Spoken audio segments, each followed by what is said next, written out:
In the heart of Vietnam's unforgiving jungle, a 6-man Marine Force Recon team was about to vanish into the night. Their mission simple in theory: cripple a vital Viet Cong supply route. But the jungle was too quiet, the night air too still.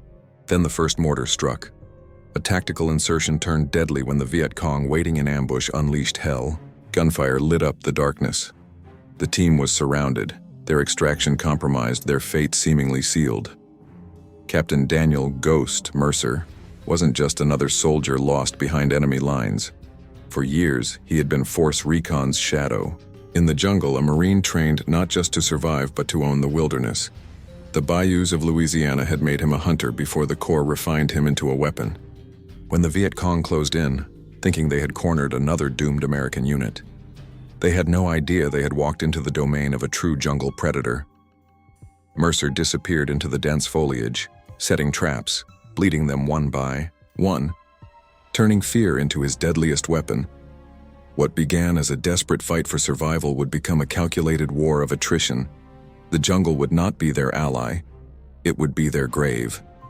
And when the whispers of the ghost spread through enemy ranks, Vietnam's hidden war would never be the same. Before we jump back in, tell us where you're tuning in from, and if this story touches you, make sure you're subscribed, because tomorrow I've saved something extra special for you. The jungle breathed around them, a living thing with secrets in its shadows. Captain Daniel "Ghost" Mercer raised his fist, and the 5 men behind him froze as one. Something wasn't right. The night air hung too still, too quiet, nature holding its breath.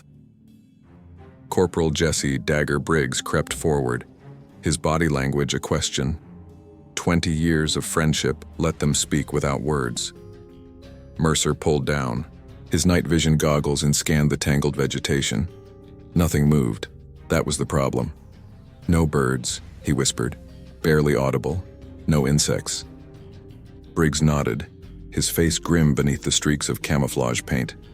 Someone scared him off. Mercer signaled the squad to disperse into defensive formation. They'd trained for this. 6 Force Recon Marines dropped into the deepest part of Vietnam's unforgiving jungle, tasked with cutting the Viet Cong's primary supply line. Simple objective. Nothing in this war was simple. Sergeant Henry Steele Kowalski adjusted the radio strapped to his back. "Ghost, relay from command once. Confirmation of position. Confirm Lima 7. Mercer breathed, every sense attuned to the forest. "Tell him we're proceeding to target." Kowalski transmitted the coordinates in hushed tones. The radio's soft static felt obscenely loud in the unnatural silence. The squad moved forward, each step measured. Sweat trickled down Mercer's spine, despite the pre-dawn chill. The Louisiana bayous had taught him to read water and wilderness, to sense the presence of predators before they struck. Right now, everything in him screamed danger. 20 meters ahead, the tree line thinned. Their objective lay just beyond, a narrow mountain pass where the VC moved supplies under the triple canopy jungle. Cut that, and 3 enemy battalions would starve. "I don't like this, Ghost," Briggs muttered. "Feels like the night exploded." The first mortar struck 15 feet to their right, the concussion throwing Mercer against a tree trunk. His ears rang as automatic weapons fire erupted from 3 directions. Muzzle flashes strobe-lit the jungle in surreal bursts of orange-white. "Ambush! 3 and 9 o'clock!" he bellowed, rolling into a depression as bullets chewed bark above his head. His squad reacted instantly. Kowalski dove behind a fallen log, already calling coordinates for extraction. Private Jenkins opened up with his M60, the heavy machine, guns rhythmic thunder answering the AK-47 fire. Briggs and the 2 others, Martinez and Dawson, formed a perimeter, returning measured bursts into the tree line. But they were surrounded. The VC had been waiting. "They knew we were coming," Briggs shouted, the calm in his voice belying the desperation in his eyes. "Someone sold us out, Cap." Mercer had no time to consider the implications. He spotted movement. Shadows separating from shadows as Viet Cong fighters crept closer, using the terrain with deadly precision. "Fall back to position Delta," he ordered. "Kowalski, get that evac authorized." The radio operator's voice rose with urgency. "Command, This is Foxtrot 6. Heavy contact, requesting immediate extraction. Static answered him. Mercer fired 3 controlled bursts, dropping 2 VC fighters who'd pushed too eagerly. The rest melted back into cover. "They're jamming us," Kowalski reported, desperation edging into his voice. "Can't get a clean signal." A second mortar round hit closer, showering them with dirt and splintered wood. Martinez screamed as shrapnel tore through his leg. Dawson pulled him behind cover, already working to stem the blood flow. "We need to move," Mercer decided. "They're zeroing in. Jenkins covering fire. Briggs, take point to the ravine. Move." Jenkins laid down a blistering barrage, the M60 rattling through its ammunition belt. The squad began withdrawing and practiced leapfrog movements, 2 men covering while the others retreated. They'd almost reached the ravine when the tree line erupted again. This time, the fire was concentrated, disciplined. Not the work of local guerrillas. These were NVA regulars, maybe even special forces. Dawson fell first, a single shot through his throat. He was dead before he hit the ground. Jenkins was next, bullets stitching across his chest as he tried to reload. Mercer heard Martinez scream again, then fall silent. "Kowalski, grenade that position," Mercer shouted, pointing to a cluster of muzzle flashes. The sergeant never got the chance. A sniper's bullet found him punching through his helmet. The AOA radio sparked and died as Kowalski collapsed. Just like that, they were down to 2. "Jesse," Mercer called. "We're boxed in." Briggs was 10 meters ahead, crouched behind a massive banyan root. He turned, his face eerily calm in the strobing. "Gunfire. I'll draw them off. You get clear and complete the mission." "Negative," Mercer snarled. "We move together." "There's no time," Briggs replied, already pulling grenades from his vest. "You know I'm right, Ghost. Go." Their eyes met across the chaos. 2 decades of friendship compressed into a heartbeat. "One of us has to make it out." Before Mercer could respond, Briggs broke cover, firing and moving toward the heaviest concentration of enemy fighters. "Over. Here, you bastards!" Mercer wanted to follow to drag his friend back, but 20 years of training overrode emotion. He slipped deeper into the ravine, using the chaos as cover. His movements were fluid, instinctive. The same skills that had kept him alive in bayou country now melting him into the jungle shadows. Behind him, Briggs's distraction worked. Most of the fire redirected toward the lone Marine. Mercer heard him emptying his rifle, followed by the distinctive crumps of hand grenades, then a burst of automatic fire, a wet, choking sound. "Jesse," Mercer whispered, crouched in dense foliage 30 meters away. Through a gap in the vegetation, he saw Briggs on his knees, blood darkening his chest. Viet Cong fighters emerged. From cover, surrounding him. One stepped forward, an officer judging by how the others deferred to him. Even at this distance, Mercer could see the man's calculating eyes, the deliberate way he assessed Briggs. This wasn't some village recruit. This was a professional. Telling and preparing this story took us a lot of time, so if you are enjoying it, subscribe to our channel. It means a lot to us. Now back to the story. The VC officer said something, his words lost in the distance. Briggs, somehow still conscious, spat blood at the man's feet. The officer nodded almost respectfully, then raised his pistol. Mercer's instinct screamed at him to fire to save his friend, but that would reveal his position, waste Briggs's sacrifice. The tactical reality froze his trigger finger. The pistol cracked once. Briggs slumped forward.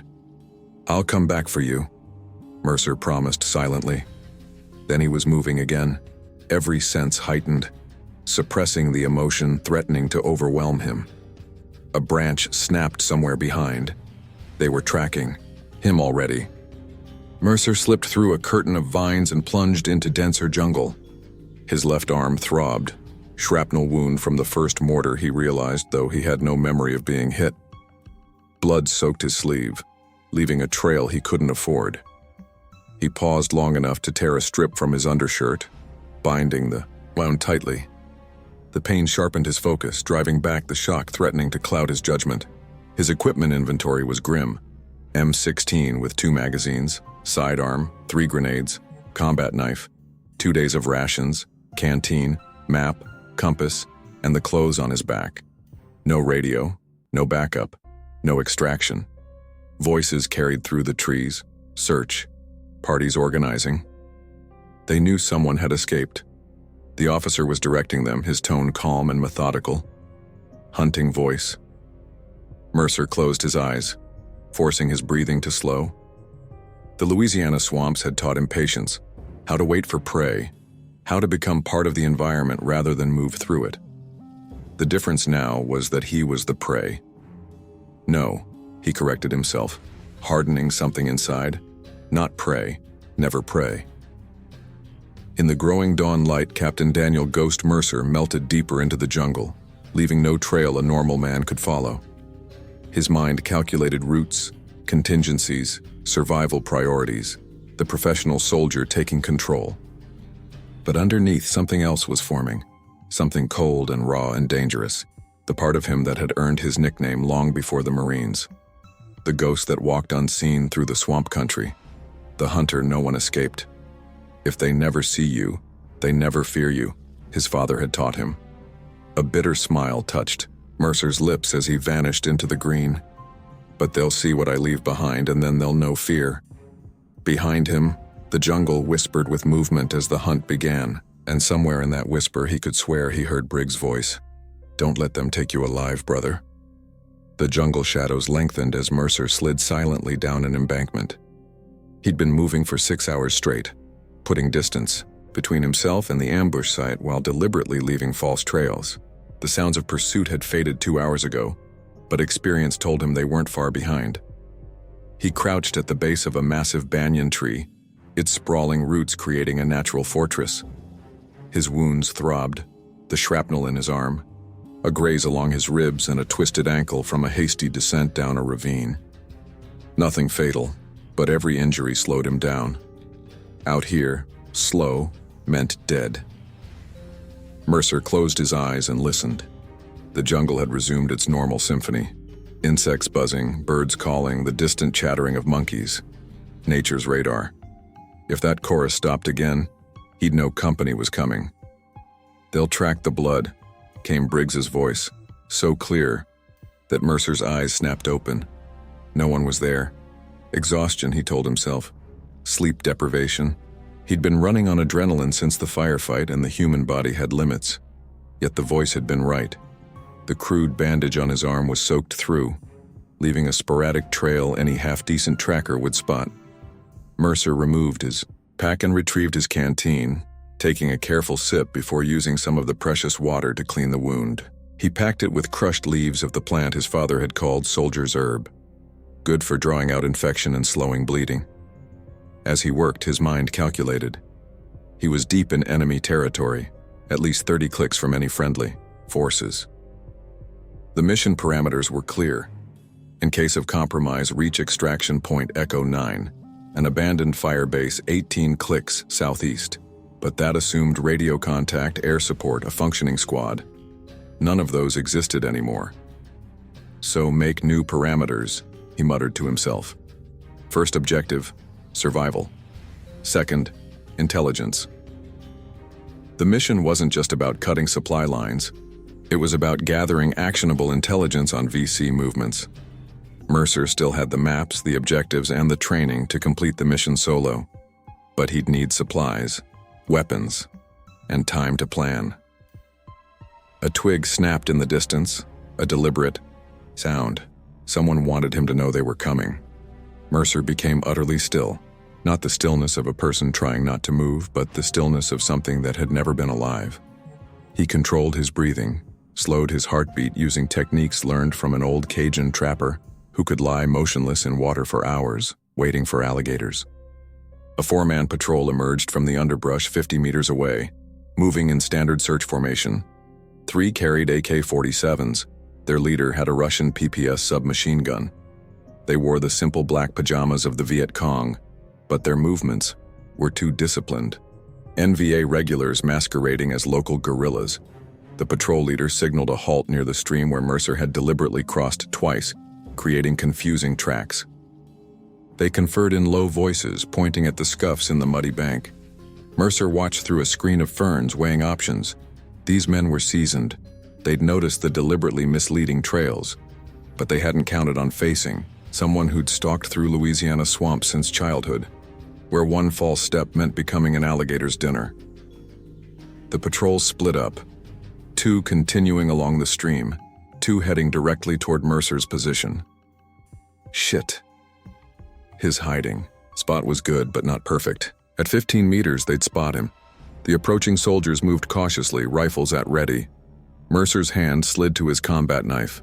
Using the M16 would attract every VC in 5 clicks. 12 meters. The lead soldier stepped over a fallen getter that his companion scanned the tree line. 8 meters.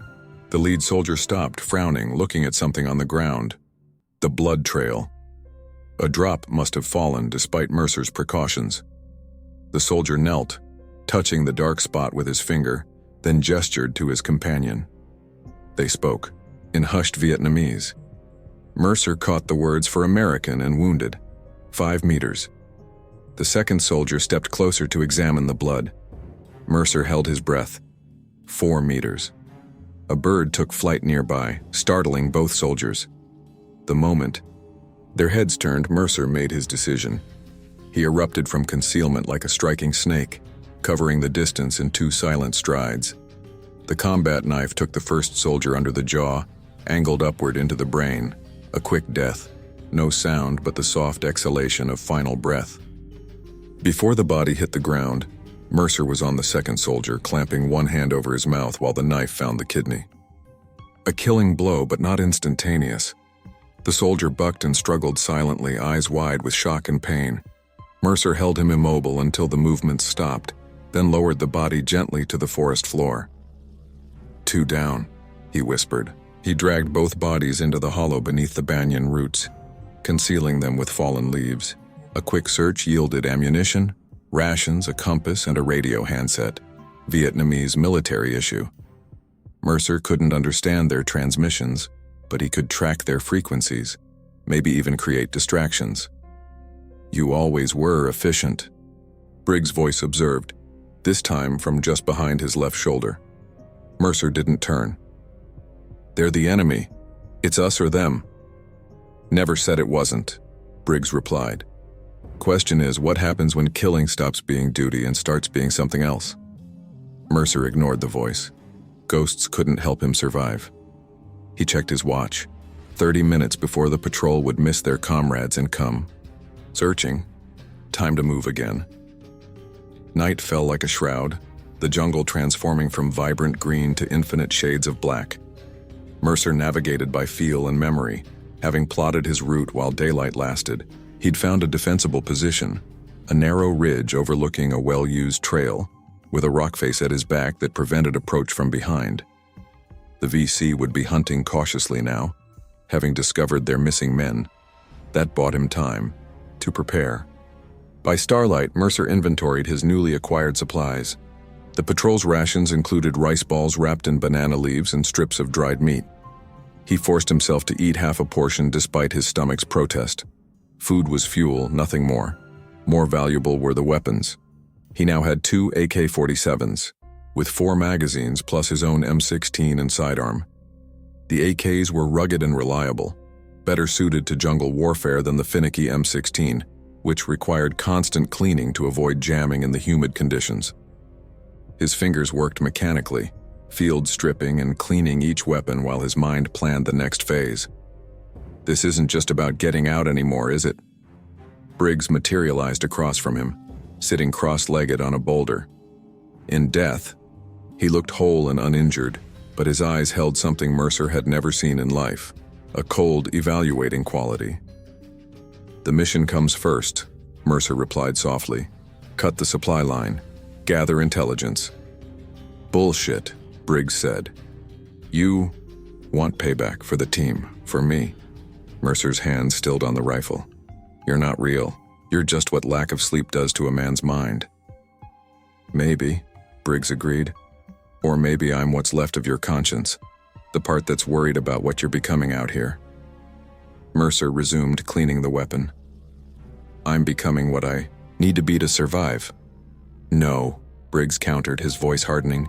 "You're becoming what you've always been, the bayous son, The predator, the man who walks unseen, the ghost.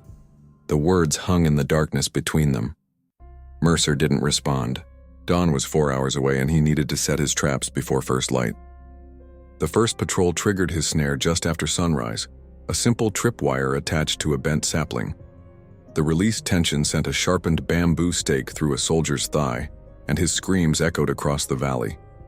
His comrades clustered around him, creating a perfect target. Mercer didn't fire. That wasn't the plan. Let them find the wounded man. Let them see the primitive but effective trap. Let them wonder if it was VC or American. Let the doubt begin. He watched from his vantage point as they fashioned a stretcher and carried their wounded comrade back toward their camp. Their movements were more hesitant now, eyes scanning the jungle for more traps. Good. Be afraid. Throughout the day, Mercer set more snares, some lethal, others designed to wound and terrorize. He constructed deadfalls using heavy logs suspended by vines over trails. He dug shallow pits lined with pungy stakes coated in excrement, ensuring infection for anyone who survived the initial punctures. He laid false trails leading to these deadly surprises, using tactics learned from both Louisiana trappers and Marine training. The jungle became his workshop, his weapon. By midday, the VC patrols had found 4 of his traps. 2 more men were wounded.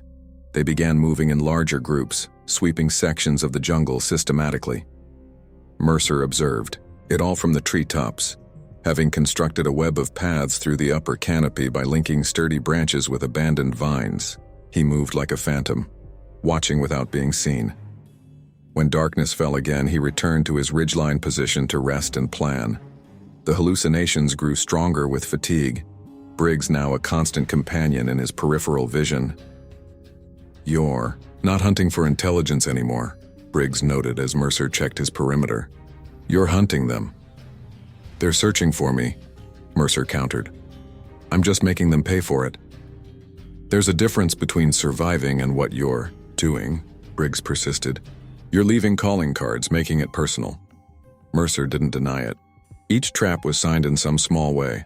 A Marine Corps emblem carved into a stake, a scrap of American uniform left deliberately visible. He wanted them to know who was hunting them. "They need to understand what they're chasing," Mercer said. "Fear will make them careless." Briggs laughed, the sound hollow and wrong. "Since when did Ghost Mercer want to be seen? If they never see you, they never fear you. That was your motto." Mercer frowned. Something about this felt wrong. The mission parameters had included direct action if compromised, but not this personal vendetta. He was allowing emotion to drive tactics. A sudden rustling in the underbrush broke his reverie. Someone was approaching, but with no attempt at stealth. A deliberate noise, like the patrol that first day. Mercer faded into the shadows, weapon ready. A lone VC soldier emerged into the small clearing below Mercer's ridge. He carried no visible weapon and walked with easy confidence as if strolling through his own backyard. "American," the man called softly in accented English. "I know you watch. I come to speak only." Mercer remained motionless, his finger light on the trigger. The VC soldier, an officer judging by his bearing, settled cross-legged on the ground. "My name is Lieutenant Bao Min. My men call me the Shadow." He smiled thinly. "It seems we share similar talents, you and I." The officer from the ambush, the one who had executed Briggs. Mercer's grip tightened on his rifle. "Your traps are skillful," Bao continued conversationally. "Not military training? Something else?" He looked around appreciatively. "You understand. The jungle. Respect it. Most Americans fear it." His eyes scanned the tree line, passing over Mercer's position without pausing. But the jungle belongs to those who were born to it. Mercer remained silent, controlling his breathing, becoming part of the night. "I could have brought 20 men," Bao noted, "surrounded this ridge. But what would be the purpose? You would kill some, escape, set more traps." He shrugged. Instead, I come to offer professional respect, soldier to soldier. Despite himself, Mercer was intrigued. This was no common VC guerrilla. Your team fought well, Bao said, especially the one who sacrificed himself for you. An honorable death. Briggs. The image of his friend kneeling in the dirt flashed through Mercer's mind. I have hunted many Americans, Bao continued. None like you. You move like a ghost. He smiled again. My commanders have ordered me to find you, kill you. They hear of your traps, your hunting. You make them afraid. Mercer almost smiled. So his psychological tactics were working. But I am curious, Bao said, about a man who knows the jungle as I do. He stood slowly. So I will give you 3 days. 3 days to run, to hide, to continue your mission, whatever it may be. After that, I will come for you myself. He bowed slightly. No subordinates, no overwhelming force, just you and me. Hunter against hunter. He turned to go, then paused. One last thing, Ghost. Your friend died well. He told me nothing, despite questioning. His expression hardened. I expect you will do the same when we meet again. As silently as he had appeared, Lieutenant Bao melted into the jungle darkness. Mercer remained frozen for 10 full minutes, ensuring the officer had truly departed and hadn't left an ambush behind. Then he slid down from his hiding place, mind racing. It's a trap, Briggs materialized, pacing anxiously. He's playing mind games, trying to get you to lower your guard. No, Mercer said softly. He's hunting me the same way I hunt, testing, measuring. He killed me, Briggs snapped. Put a bullet in my head after his men tortured me. And you're admiring his technique? Mercer shook his head. Not admiring, understanding. He stared into the darkness where Bao had disappeared. He's right. We're the same. You're nothing like him, Briggs protested. Mercer turned to the hallucination of his friend. Aren't I? We're both predators. Both respect the jungle. Both understand how to use fear.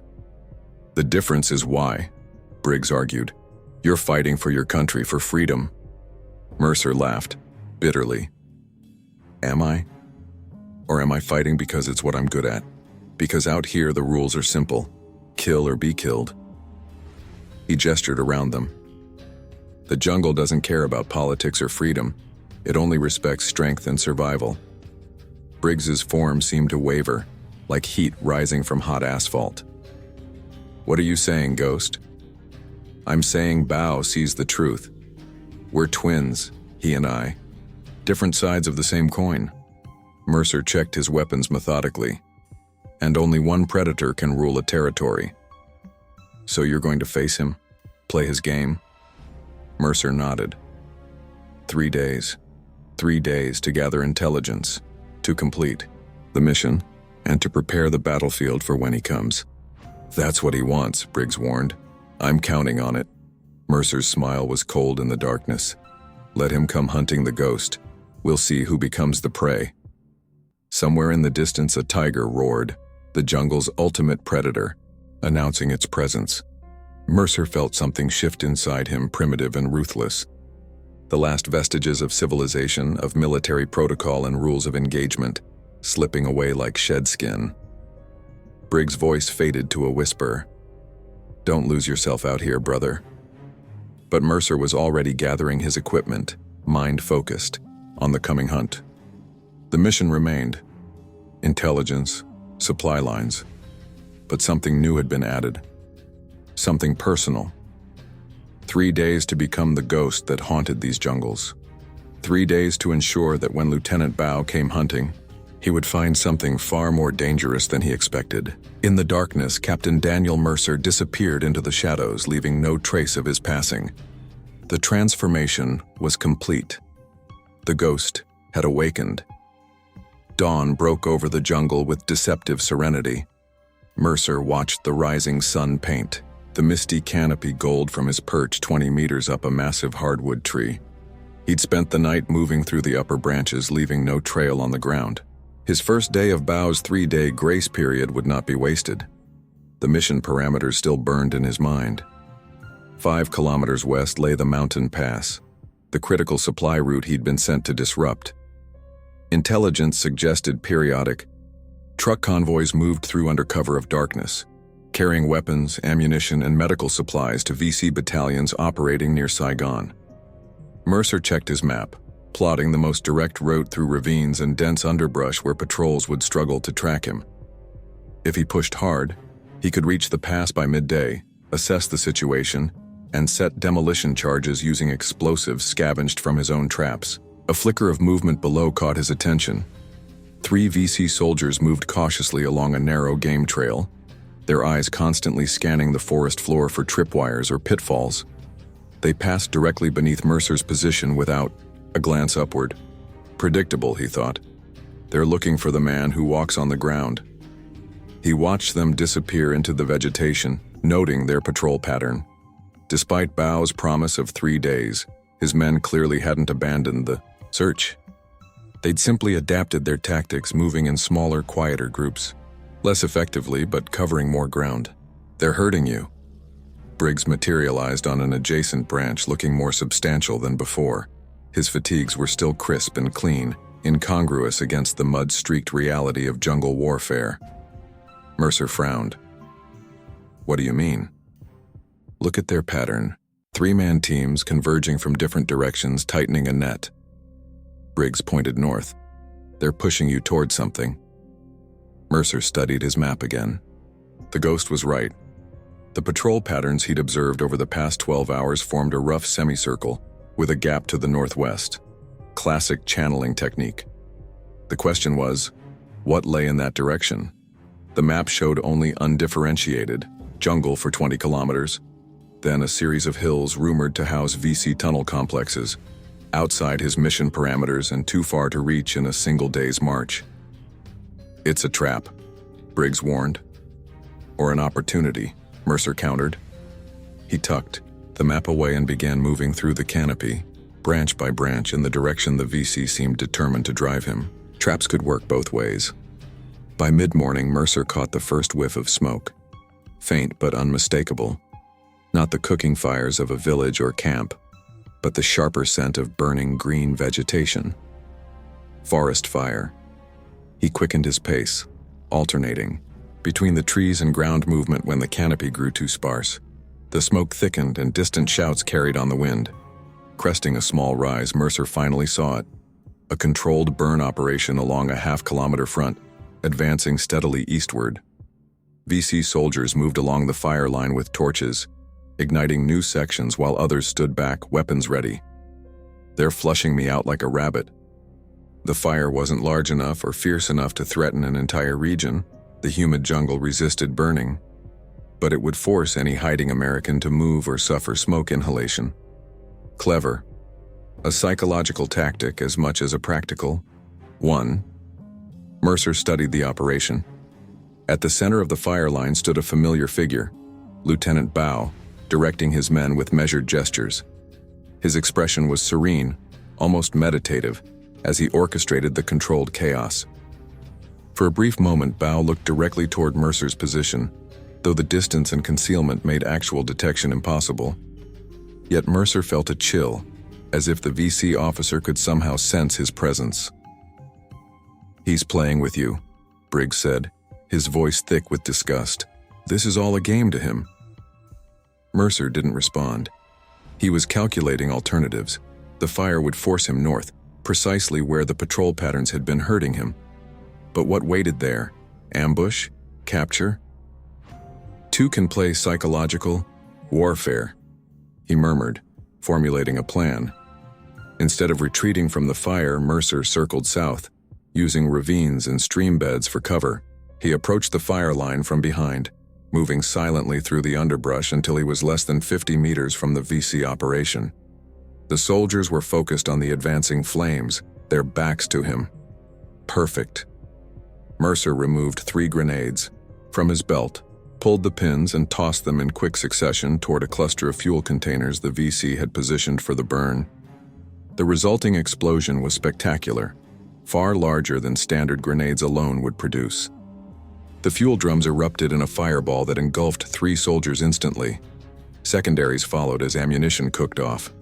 Chaos erupted as the VC scattered for cover, several more falling to friendly fire in the confusion. Through the smoke and flames, Mercer locked eyes with Bao across the clearing. The lieutenant stood motionless amid the pandemonium, his expression unchanging as he stared directly at the source of the attack. Mercer allowed himself to be seen, just for a fraction of a second, before melting back into the tree line. Let him know who he's dealing with. "You're getting sloppy," Briggs chided as Mercer moved quickly away from the ambush site. "Showing yourself? That's not Ghost Mercer's style." "Sometimes the legend is as valuable as the man," Mercer replied. The "aib" sound of pursuit faded behind him as the VC dealt with their wounded, and the fire now burning out of control. For the next 6 hours, Mercer executed a series of misdirections, false trails leading to deadfalls, circling back on his own path, wading through streams to break the scent trail. Classic hunter's techniques combined with force recon training. By nightfall, he'd put 5 kilometers between himself and the burn site, establishing a hidden observation post overlooking a narrow valley. According to his map, the supply route should be visible from this position. Sure enough, as full darkness descended, Mercer detected the faint rumble of truck engines. He retrieved a pair of night vision goggles from his pack, his most valuable remaining equipment, and scanned the valley floor. 3 cargo trucks moved slowly along a crude road, their headlights doused, navigating by moonlight. Each was heavily laden, canvas covers concealing the contents. No escort vehicles, but armed men rode in the cabs and truck beds. Minimal security, relying on secrecy rather than force protection. Mercer smiled grimly. Legitimate mission target acquired. He spent 20 minutes studying the convoy's movement before slipping down toward the valley. The trucks would return this way. The road was the only feasible passage through the steep terrain. When they did, he'd be waiting. Working methodically in the darkness, Mercer prepared ambush positions along a narrow section of the route. He rigged a fallen log with captured grenades, a simple but effective roadblock that would stop the lead vehicle. The remaining trucks would be caught in the kill zone. "This isn't what Bao expects," Briggs observed, watching the preparations, with translucent eyes that caught the moonlight oddly. "He thinks you're running defensive, not striking at operational targets." "That's the point," Mercer replied, setting the final trigger wire. "He's hunting a ghost. I'm still a Marine on mission." But even as he spoke the words, Mercer felt the contradiction.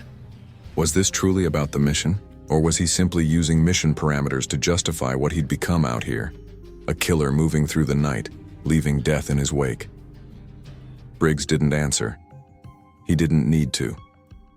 The convoy's return journey began just after midnight. 3 Lao trucks, same configuration, now running empty after delivering their loads to forward units. They moved faster on the return trip, less cautious. Mercer waited until all 3 vehicles had entered the kill zone before triggering the ambush. The log and grenade roadblock functioned perfectly, the explosion flipping the lead truck onto its side. The second truck plowed into the wreckage, while the third managed to brake, its driver already attempting to reverse.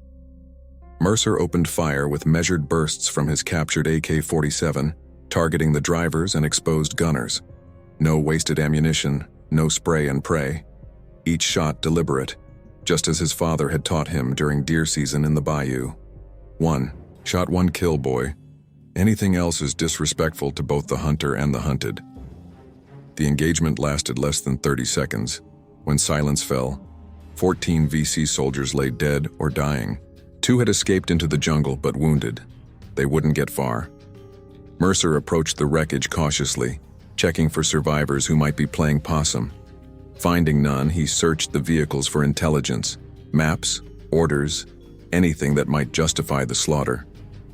In the lead truck's glove box, he found a leather satchel containing operational maps. They were marked with locations Mercer didn't recognize, not standard VC bases or supply depots, something else. The notations were in Vietnamese, but the Grid coordinates were universal. He tucked the maps into his pack. Intelligence gathered, mission parameter fulfilled. As he prepared to withdraw, something made him pause. The truck engines ticked as they cooled, and the jungle had fallen unnaturally silent, the wildlife scared off by the gunfire. But beneath those sounds, Mercer detected something else. A soft, rhythmic scraping. He spun, weapon raised, searching, the moonlit killing field. Nothing moved except the smoke rising from shattered engine blocks. The sound came again, deliberate, almost mocking. Then Mercer saw it. A stick figure hanging from a tree branch 30 meters away, fashioned from jungle vines and sticks, swaying slightly in the night breeze. It hadn't been there when he set the ambush. Mercer approached cautiously, every sense alert for an ambush. The crude figure was a primitive representation of a human, 2 arms, 2 legs, and a head. But where the face should have been, someone had placed a torn piece of American flag. Around its neck hung a Marine Corps dog tag, not Mercer's own, but unmistakably belonging to one of his fallen squad members. Kowalski's tags, how the hell? "It's him," Briggs whispered suddenly beside Mercer. "Bow. He's been tracking you all along, playing you." Mercer ripped the effigy down, checking the surrounding trees. Nothing. But the message was clear. "I know who you are. I know what you've lost. I'm watching." He was at the convoy site, Mercer realized aloud. He knew I'd target it. "Or he set it up," Briggs suggested. "Bait for you to show your position." Mercer cursed under his breath. The psychological warfare had shifted. Now Bao was inside his head, anticipating moves, leaving totems like some tribal hunter marking territory. 2 can play this game. Mercer collected Kowalski's dog tag, then arranged the bodies of the VC soldiers in a deliberate pattern, a giant arrow pointing north, toward the hills where their bases presumably lay. A message to any who found the scene: "I'm coming for you." Next. As he worked, memories surfaced unbidden. Other operations, other bodies arranged for psychological effect. A VC commander's dwelling in the Mekong Delta, where Mercer had left a calling card. A riverside village suspected of harboring enemy fighters, where he'd executed a night raid that left no adult males alive.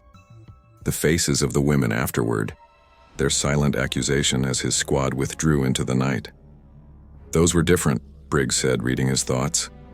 "Those were orders. This is personal." "War is always personal," Mercer countered, but the justification rang hollow even to his own ears. He finished his grim work and melted back into the jungle, moving northeast, neither toward the hills where VC bases waited, nor directly away from them. Unpredictable. The key to survival. The rest of the night passed in constant movement, Mercer pushing himself beyond normal human endurance. By dawn, fatigue had become a physical presence, clouding his judgment. Hallucinations flickered. At the edge of his vision, not just Briggs now, but other shapes, other dead men walking. Marine squad mates from previous tours, Vietnamese civilians caught in crossfires, a Cajun trapper who'd taught him to set snares, later found drowned in suspicious circumstances. The ghosts of war, and before. Mercer knew he needed rest. Real sleep, not the cat naps he'd been surviving on. Mistakes from exhaustion would kill him faster than any VC bullet. The terrain sloped upward, transitioning from dense jungle to rocky outcroppings. Not ideal for concealment, but better for defense. Mercer scouted a suitable location. A narrow crevice between 2 boulders, partially overgrown with vegetation. He set rudimentary alarms around the perimeter, trip lines attached to empty shell casings that would rattle if disturbed. Rest came in fitful bursts, each sound from the jungle snapping him back to alertness. Briggs sat across from him, watchful, more solid than ever. "You need real sleep," the ghost advised. "You're no good to anyone hallucinating." "You would know," Mercer muttered, his voice hoarse from disuse. Briggs smiled thinly. "I'm the least of your problems, brother. It's the ones you don't see that should worry you." Despite the disjointed sleep, Mercer's body grabbed what recovery it could. 4 hours later, he awoke with a start, immediately alert. Something had changed. The jungle sounds continued normally, but smoke. Again. He crept from his hiding place and climbed to higher ground. From there, the view stole his breath away.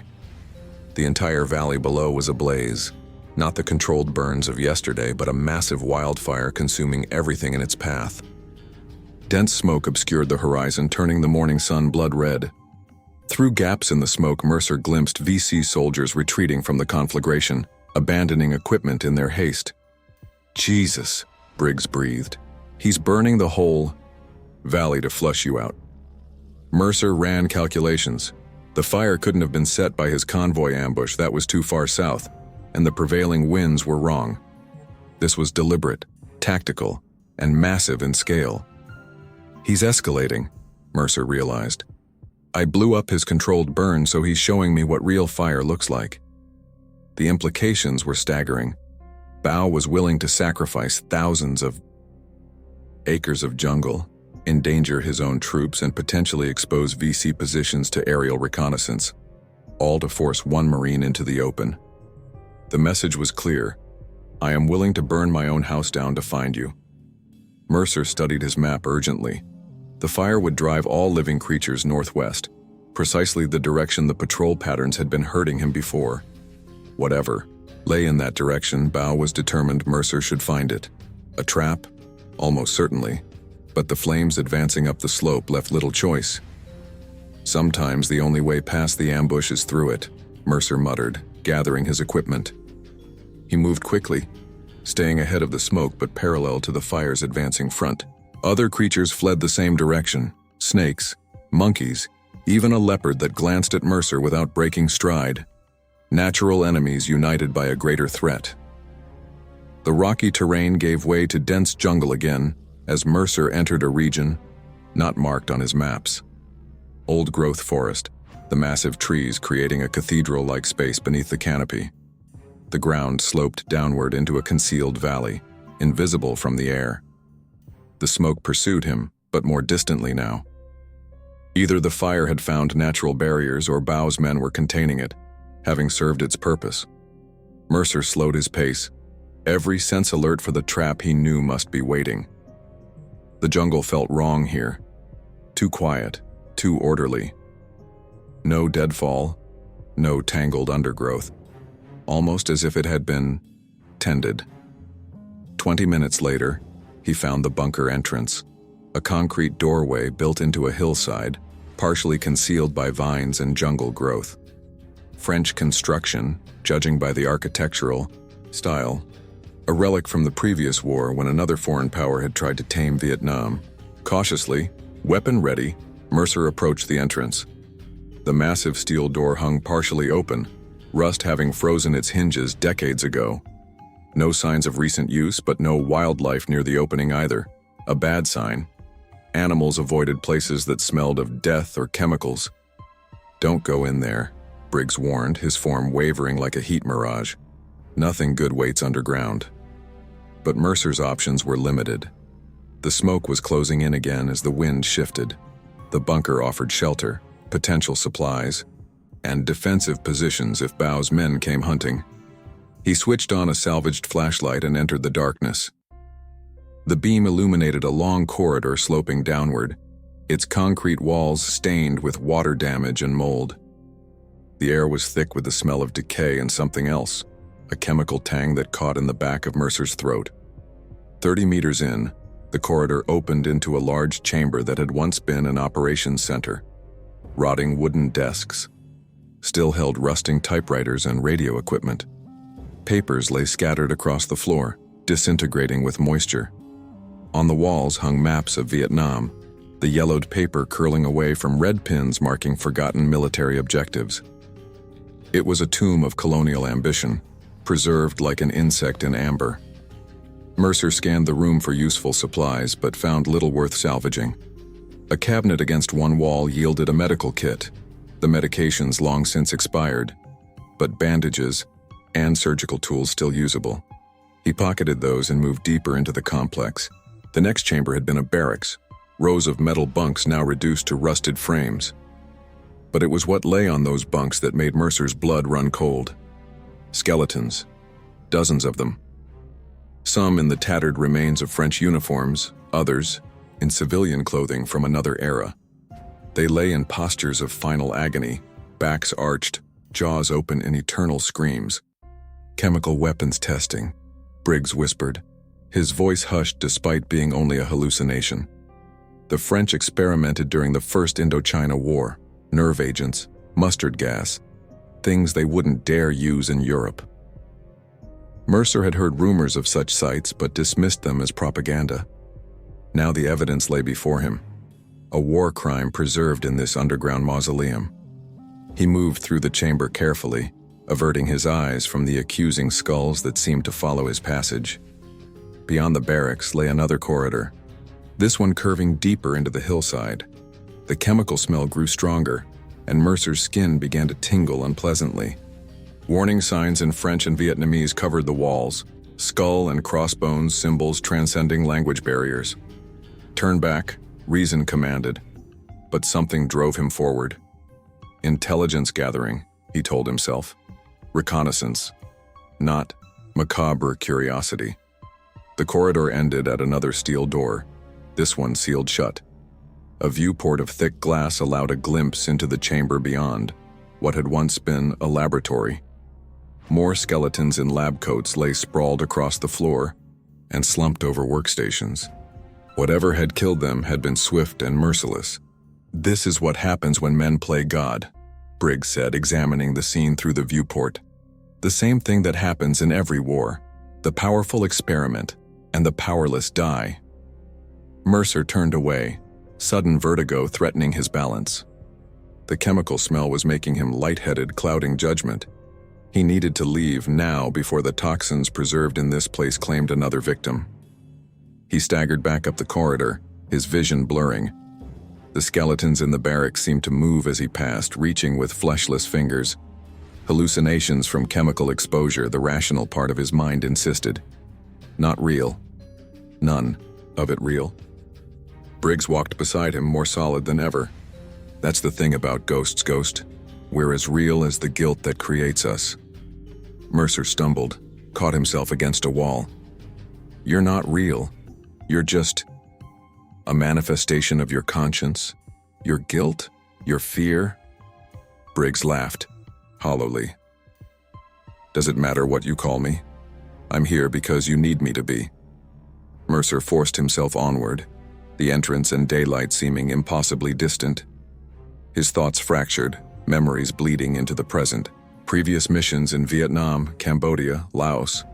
Villages burned, prisoners interrogated, lines crossed for operational necessity. "You've been a ghost for a long time," Briggs observed. "Long before this jungle, long before me." Mercer's knees buckled as he finally reached the entrance, fresh air reviving him enough to crawl the final meters into daylight. He lay gasping on the earth, the world spinning around him. Toxic exposure, he diagnosed clinically. Not immediately fatal, but debilitating. Vulnerability was a death sentence in the jungle. He forced himself to his feet, swaying. He needed to move to find clean water to... A rustling in the undergrowth froze him mid-thought. Mercer raised his weapon with trembling hands as figures emerged from the tree line. Not VC soldiers, civilians, women and children, their expressions, a mixture of fear and determination. At their center stood a young woman with fierce eyes, a Soviet-made pistol held unwavering at Mercer's chest. "American," she said in accented English. "You come with us now." Behind her, smoke from the burning valley rose like a black flag against the sky. And somehow Mercer knew with bone-deep certainty that this was what Bao had intended all along. This unexpected encounter, this hidden group, this woman with secrets in her eyes. The jungle had delivered him exactly where Lieutenant Bao wanted him to be. The woman gestured impatiently with her pistol. Now, before they come. Mercer had no strength to resist, no alternatives to consider. The toxic chemicals from the bunker still clouded his judgment, and the advancing fire had cut off other escape routes. "Who are you?" he managed to ask. The woman's expression hardened. "I am Lin, and you are either our salvation or our destruction." She studied his face with calculating intensity. "We will discover which." As if on cue, the distant sound of helicopter rotors echoed across the valley. Not American Hueys, the heavier thrum of Russian Mi-8s, the NVA, drawn by the smoke, coming to investigate. Mercer made his decision, though it felt like surrender. "Lead the way." As he followed the civilians into the dense undergrowth, Briggs walked beside him, ghostly features troubled. "You realize what this means?" the hallucination asked. "If Bao wanted you to find these people." Mercer nodded grimly. "Then they're part of his game. And now, so am I." The jungle swallowed them as the sound of helicopters grew louder, and, in the distance, the fire continued to consume everything in its path. Mercer stumbled through the dense underbrush following Lin and her people. The toxic exposure from the French bunker left him disoriented, each step a negotiation between willpower and failing coordination. His vision swam, shadows stretching, into threatening forms before resolving back into ordinary jungle. The group moved with practiced silence, even the children stepping carefully to avoid breaking twigs or disturbing the foliage. They followed no visible path yet moved with purpose, clearly navigating by landmarks only they recognized. Briggs walked backward beside Mercer, watching their rear. "They're covering our tracks," he observed. "Professional work." Mercer had noticed the same. Two older men brought up the rear of the column using branches to sweep away footprints and restore disturbed vegetation. These weren't ordinary villagers. They moved with the discipline of people who understood concealment and evasion. After 30 minutes of travel, Lin called a halt. The sound of helicopter rotors had faded, but distant shouts carried on the wind, search parties combing the area around the French bunker. She approached Mercer, studying him with clinical detachment. "You are poisoned," she said. Not a question. "The bunker," Mercer managed through a dry throat. "Something chemical?" Lin nodded as if this confirmed a suspicion. She called to an elderly woman in the group, who approached with a small cloth pouch. From it, she removed leaves of an unfamiliar plant, crushing them between her fingers before mixing them with water from a bamboo container. "Drink," Lin ordered, offering the murky concoction. Mercer hesitated. For all he knew, they were finishing what the bunker had started. "If we wanted you dead, American, we would leave you here for them to find." Lin's expression didn't change, but something in her eyes softened fractionally. "The medicine will help with the toxins." With no better options, Mercer accepted the container and drank. The taste was bitter and astringent, but almost immediately, the worst of the vertigo subsided. "They're herbalists," Briggs noted, watching the old woman return to the group. "Traditional medicine. My grandmother in Beaumont used similar remedies." Mercer kept his response silent, unwilling to reveal his hallucinations to these strangers. "Your grandmother treated snakebite and fever, not chemical weapon exposure." They resumed their journey, now moving downhill through increasingly dense vegetation. The air grew thicker, moisture hanging in visible droplets on broad leaves. A different microclimate, Mercer realized, a sheltered valley hidden within the larger region. "Where are you taking me?" he asked Lin, who walked silently beside him. "Somewhere neither side in this war can easily find," she replied. "A place forgotten by maps." As they descended further, the jungle parted to reveal a sight that stopped Mercer in his tracks. Below lay a small valley, entirely encircled by steep, vegetation-covered slopes, a natural fortress hidden from aerial observation by the dense tree canopy. Within this protected basin stood a village unlike any Mercer had encountered in Vietnam. Not the bamboo and thatch structures typical of rural hamlets, but buildings of stone and hardwood that blended almost seamlessly with the surrounding landscape. Gardens grew in terraced plots, and a stream cascaded from the valley wall to feed a series of irrigation channels. "Impressive camouflage," Mercer noted. From the air, this would look like unbroken jungle. Lin's expression remained guarded. That is the purpose. Neither the Americans nor the North Vietnamese know of this place. Those who find it by accident do not leave to report its location. The threat was clear, but Mercer sensed it wasn't directed specifically at him. More a statement of survival principles. "How many of you are there?" he asked as they descended the final slope toward the village. 37, Lin answered. "All that remain." "Remain from what?" She didn't reply, but her jaw tightened, visibly. The village residents emerged from their dwellings as the group approached, mostly women, children, and the elderly. They watched Mercer with expressions ranging from curiosity to open hostility. He noted their clothing, a mixture of traditional Vietnamese garments and more modern attire, some items clearly of French origin. "These aren't ordinary villagers," Briggs said, walking among them unnoticed. "Look at their movements, the way they position themselves. Some of them have military training." Again, Mercer saw the same details his hallucination highlighted.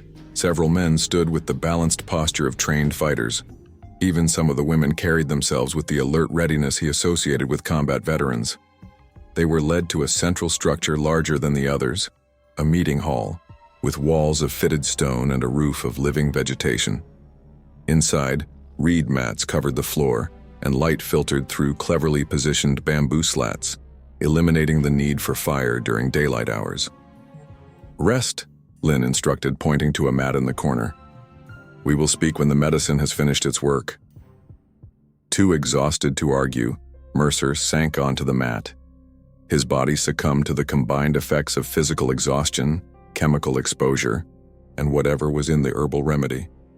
Before darkness claimed him, he registered Briggs sitting cross-legged beside him, maintaining silent vigil. "I'll keep watch," the ghost promised. "Rest while you can, brother." Mercer awoke to darkness and the sound of hushed conversation. Night had fallen, and the meeting hall was illuminated by a single oil lamp that cast long shadows across the walls. His head had cleared, and the worst effects of the toxin seemed to have passed, though a lingering weakness remained in his limbs. He lay still, keeping his breathing pattern consistent with sleep, while his senses catalogued his surroundings. 4 people sat around the lamp: Lin, an elderly man, and 2 middle-aged women. They spoke in Vietnamese, their tones urgent but controlled. Mercer caught fragments he understood: American forces, North Vietnamese patrols, supply shortages, the strategic discussions of a community under siege from all sides. "They're deciding what to do with you," Briggs translated, now sitting at the edge of the circle. His form wavered in the lamplight, transparent enough that Mercer could see the wall behind him. "The old man wants you gone. Lin thinks you're valuable." The hallucination's Vietnamese was perfect, another sign of Mercer's fracturing mind constructing what it needed to understand the situation. A floorboard creaked as Mercer shifted his weight slightly, and the conversation stopped immediately. 4 heads turned toward him. "Your American is awake," the old man said in English, his accent heavy but words clear. Lin approached and crouched beside Mercer. She studied his eyes, checking his pupils in the dim light. "The toxins are weaker in your system now. You will live." "Thanks to your medicine," Mercer acknowledged, pushing himself to a sitting position. "I owe you for that." "Yes, you do." Lin's directness was refreshing after years of dealing with the circuitous communication style typical in rural Vietnam. "And we will collect that debt." The elderly man approached, leaning heavily on a carved wooden cane. Despite his age, his eyes were sharp and evaluating. "I am Tran," he introduced himself. "Once professor of history at Hanoi University. Now," he gestured around the simple room, "now keeper of forgotten things." "Captain Daniel Mercer, United States Marine Corps," Mercer replied formally. "We know who you are, Ghost," Tran said, emphasizing the nickname.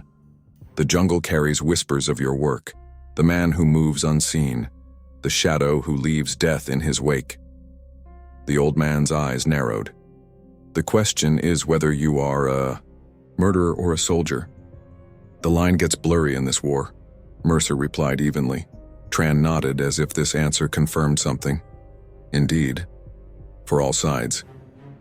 He lowered himself to a sitting position with the careful movements of advanced age. You wonder who we are, and why we hide in this valley. The thought crossed my mind. We are the forgotten, Lin answered.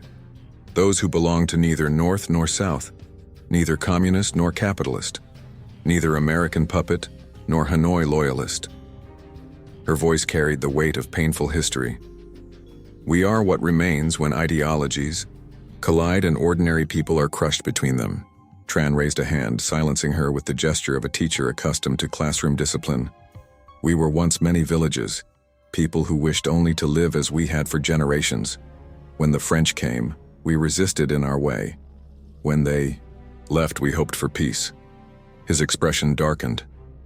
Instead, we found ourselves caught between new masters fighting over the corpse of our country. The North Vietnamese army destroyed our villages when we refused to support them, Lin continued. The South Vietnamese government ignored our pleas for protection. The Americans, she stared directly at Mercer. The Americans dropped their bombs without caring who dies beneath them. The accusation hung in the air between them. I can't speak for American policy, Mercer said carefully. Only for myself and my mission. And what is your mission, Ghost? Tran asked. To kill? To destroy? Or something else? Mercer weighed his response. These people were hiding something valuable enough to maintain this elaborate hidden community. They'd saved his life, but not out of charity. Intelligence gathering and disruption of enemy supply lines. He answered truthfully but incompletely. Lin and Tran exchanged glances. Half-truths will not serve either of us, Tran said. We know your team was ambushed. We know you alone survived. We know Lieutenant Bao hunts you personally, something he does only for the most significant targets. How do you know about Bao? Mercer demanded, suspicion flaring. Because he uses this valley too, Lin replied. Not the village, he does not know its exact location, but the surrounding jungle. His patrols pass nearby. Sometimes they leave messages for us. Warnings, threats, offers. You cooperate with the VC? The tactical implications were immediate and concerning. We survive, Tran corrected sharply. We give information sometimes to Bao's men, sometimes to South Vietnamese patrols, sometimes to American reconnaissance teams. We trade what we know for what we need. Medicine, ammunition, the promise of being left alone. Playing all sides, Mercer observed. Dangerous game. Less dangerous than choosing one master who will abandon you when convenient, Lin retorted. We have learned that lesson too many times. The conversation paused as a young boy entered the hall carrying a tray with bowls of steaming rice, vegetables, and strips of unidentifiable meat. The simple meal was placed before each of them with ceremonial precision. Mercer accepted the food gratefully, realizing how long it had been since he'd eaten properly. The meat was gamey but tender, likely some jungle animal trapped by the villagers. As they ate, he considered his situation. These people were clearly organized, disciplined, and intelligent. They had survived by becoming invisible to all factions in the war, a feat that required both tactical skill and ruthless pragmatism. You said Bao is hunting me specifically, Mercer said after finishing his meal. Why? Tran dabbed his lips with a cloth before answering. Lieutenant Bao Min is not like other VC officers. He was educated in Moscow, trained in their intelligence methods.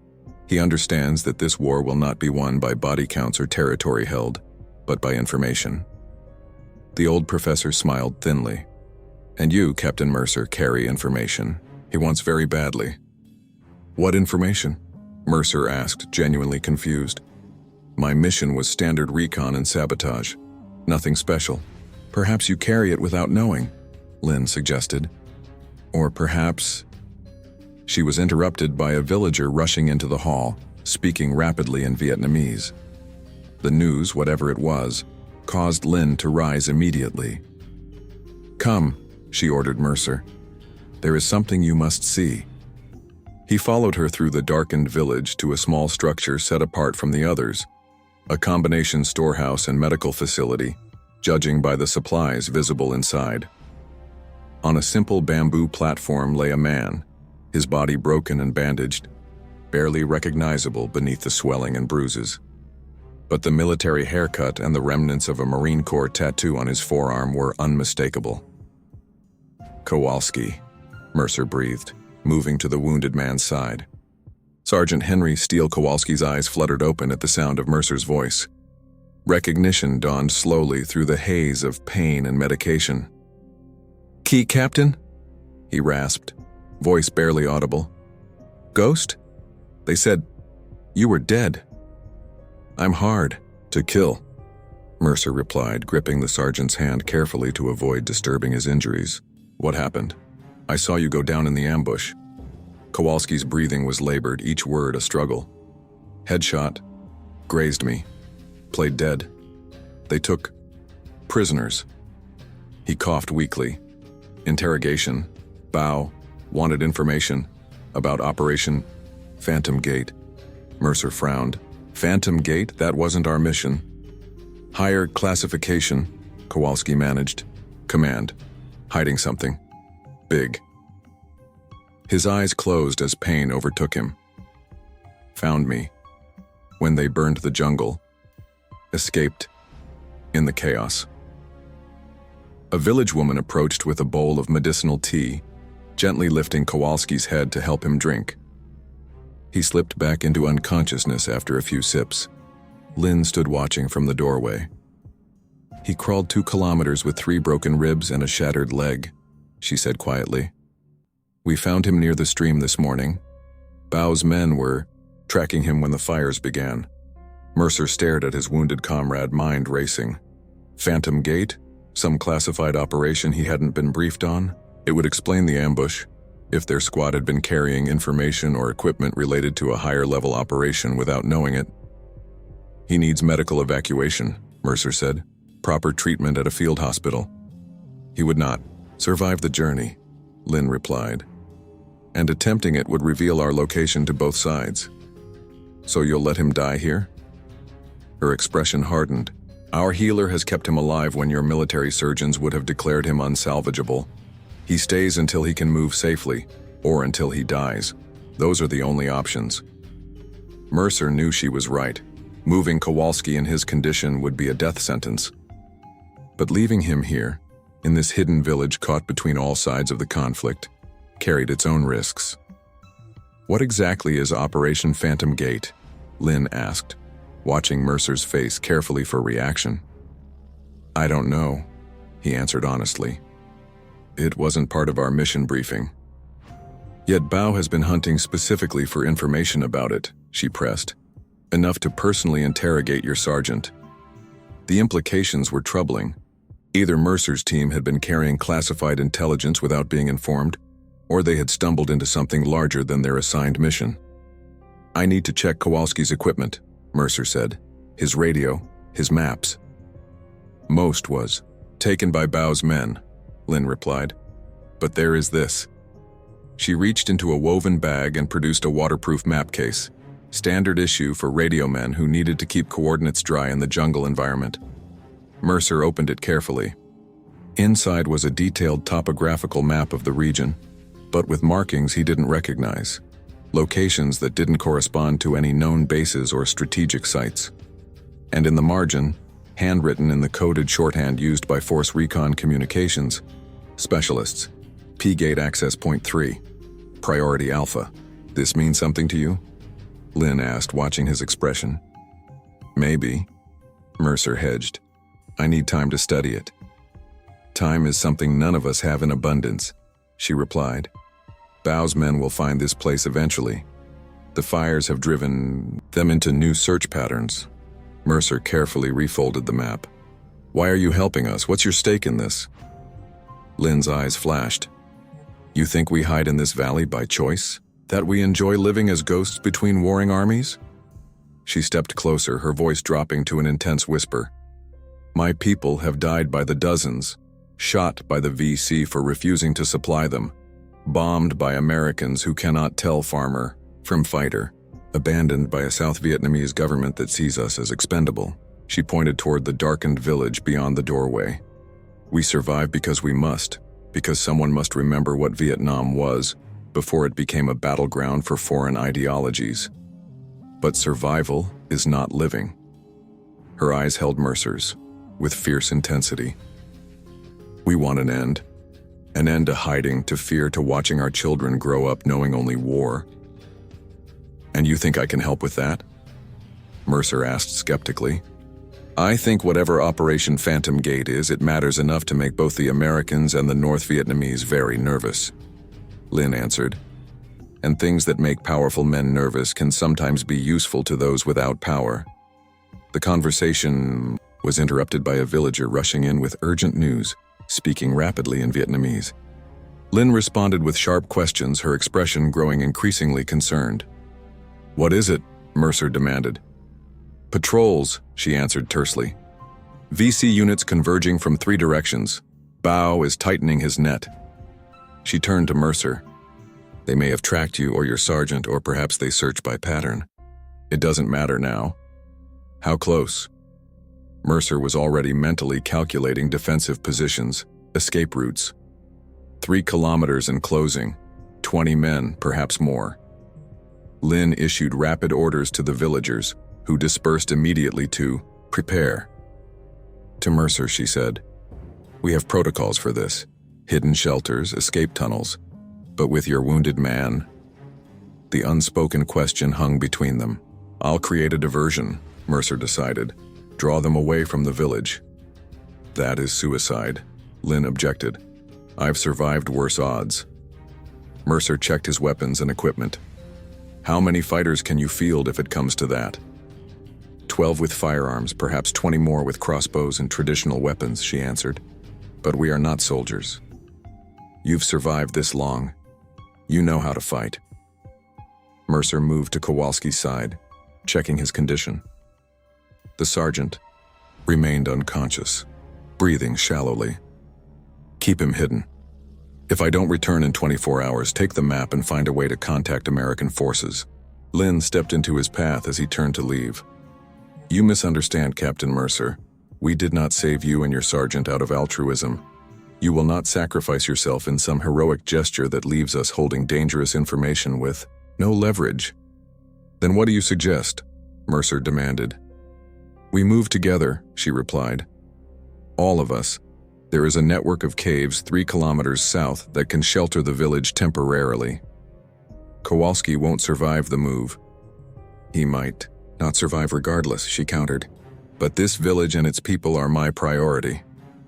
Briggs materialized behind her, his expression grave. She's right, Ghost. Tactically, sacrificing yourself won't save these people. And if Phantom Gate is what I suspect, you need to get that information back to command. Mercer weighed the options. Creating a diversion would buy time, but potentially at the cost of his life, and whatever intelligence he carried unknowingly. Evacuating the entire village risked a different kind of disaster if Bao's men intercepted them during movement. What about a third option? He suggested.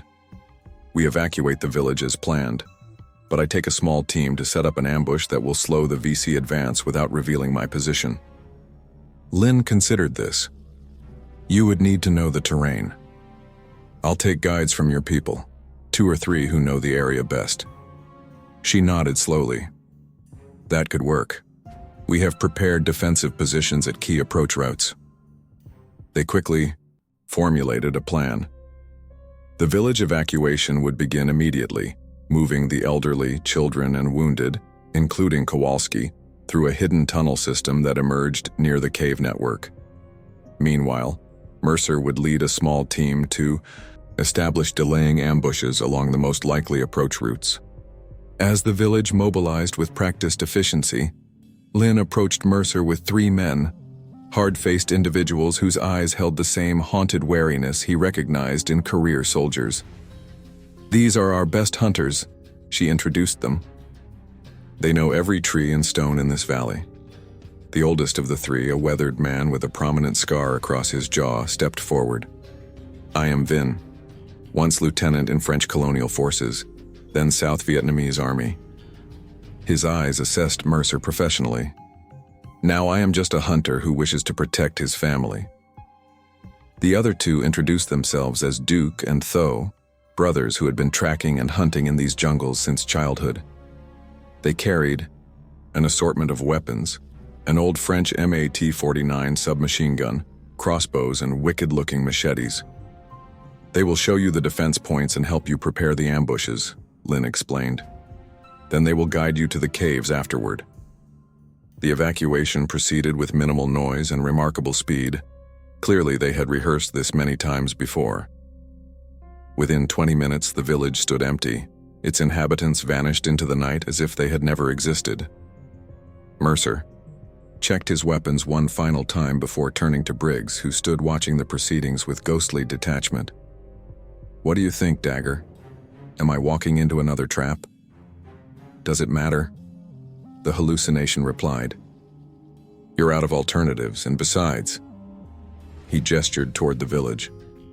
"These people remind me of something." "What's that?" "That this war isn't just about Americans and VC. It's about all the people caught in between." Briggs's form seemed to strengthen in the darkness, his eyes reflecting starlight that shouldn't have touched a hallucination.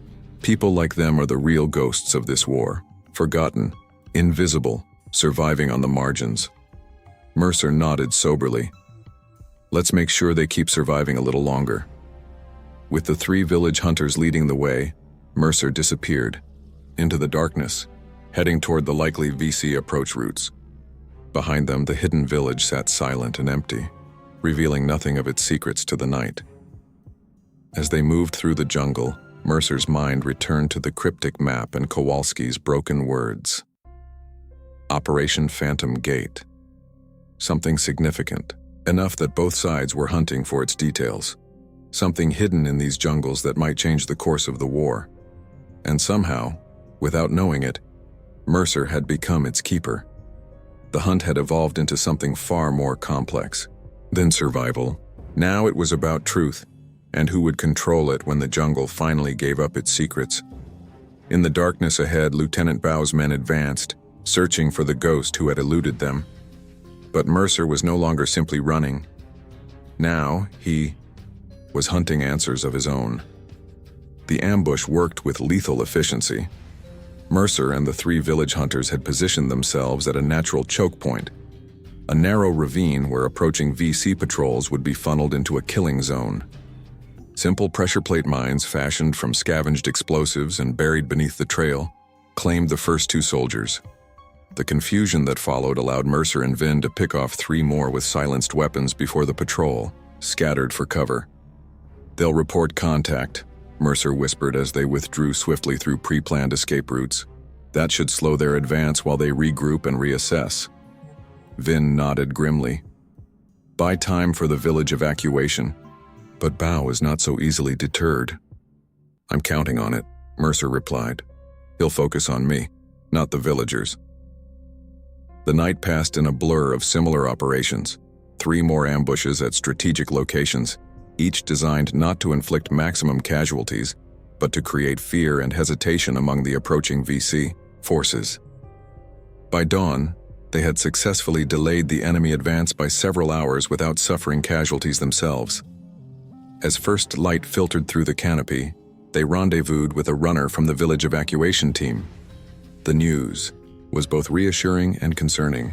All villagers reached the cave safely, the young man reported to Vin in Vietnamese, which Mercer understood enough to follow. "Lin says to tell the American that his sergeant is failing. The fever has taken hold." Mercer's jaw tightened. Without proper medical treatment, Kowalski's chances were slim. The sergeant might be tough as steel, but even the strongest men had their breaking points. "We need to reach the caves," he said. "I need to see Kowalski before..." He left the sentence unfinished. Vin exchanged looks with the brothers Duke and Tho. A silent communication passed between them. "There is another way," Vin said carefully. "Not to the caves, to something else. Something Lin wanted you to see if there was time." "What are you talking about?" Mercer demanded. "Another bunker," Vin explained. Not French, newer, hidden beneath an old temple ruin. Lin believes it contains answers about your Operation Phantom Gate. Mercer studied the man's weathered face for signs of deception. Why didn't she mention this before? Because it is dangerous, Vin replied simply. Not just from booby traps or guards, from what it contains, knowledge that kills. The melodramatic phrasing would have seemed absurd days ago, but after what Mercer had seen in the abandoned French facility, he wasn't inclined to dismiss such warnings. How far? 3 kilometers northeast, Vin said. We can reach it in 2 hours if we move carefully. Mercer weighed his options. Kowalski was dying, but nothing Mercer could do would likely change that outcome. Meanwhile, understanding what had gotten his team ambushed, what Operation Phantom Gate entailed, might mean the difference between completing his mission and becoming another casualty of the jungle. Lead the way, he decided. Briggs materialized beside him as they began moving through the dense undergrowth. The hallucination looked more substantial than ever, leaves and branches seemingly moving aside as he passed through them. You're choosing intelligence over your man? Briggs asked, his tone neutral rather than accusatory. I'm choosing the mission, Mercer replied silently. Kowalski would do the same. Would he? Briggs persisted.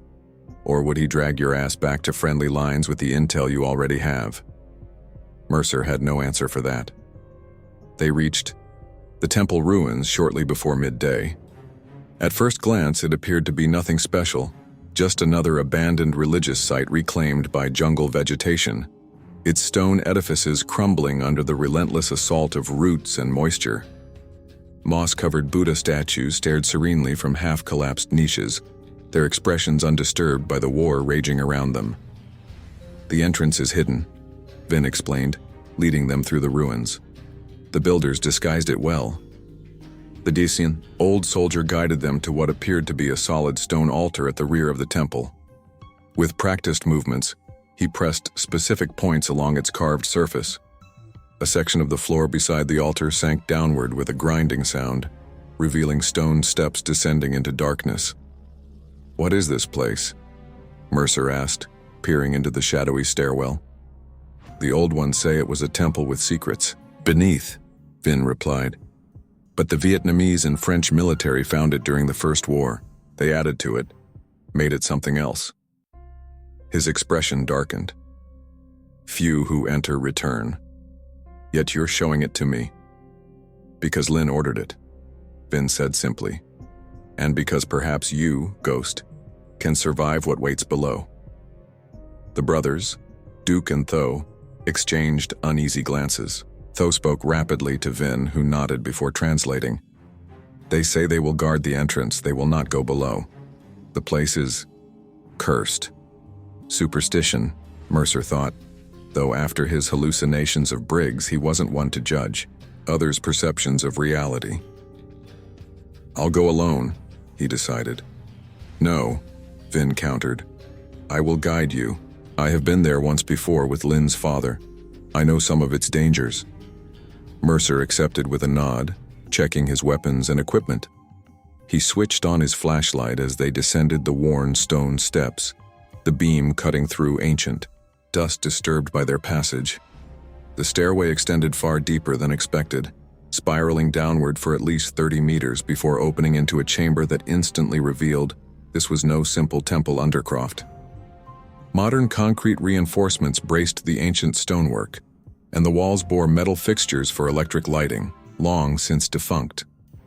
Military installation, Mercer observed, noting the construction style. American engineering from the look of it, but older. 1950s, perhaps. Vin nodded. First Indochina War, when Americans supported French against Ho Chi Minh before they sent their own armies. They moved cautiously through the first chamber, which appeared to have been a storage area. Empty weapons crates bearing U.S. markings lay scattered across the floor, their contents long since removed. Metal filing cabinets stood in rows, their drawers hanging open and empty. Someone cleared out in a hurry, Mercer noted. Or someone came later and took what they wanted, Vin countered. This place has been found and lost many times over the years. A corridor led deeper into the complex, its ceiling reinforced with metal support beams.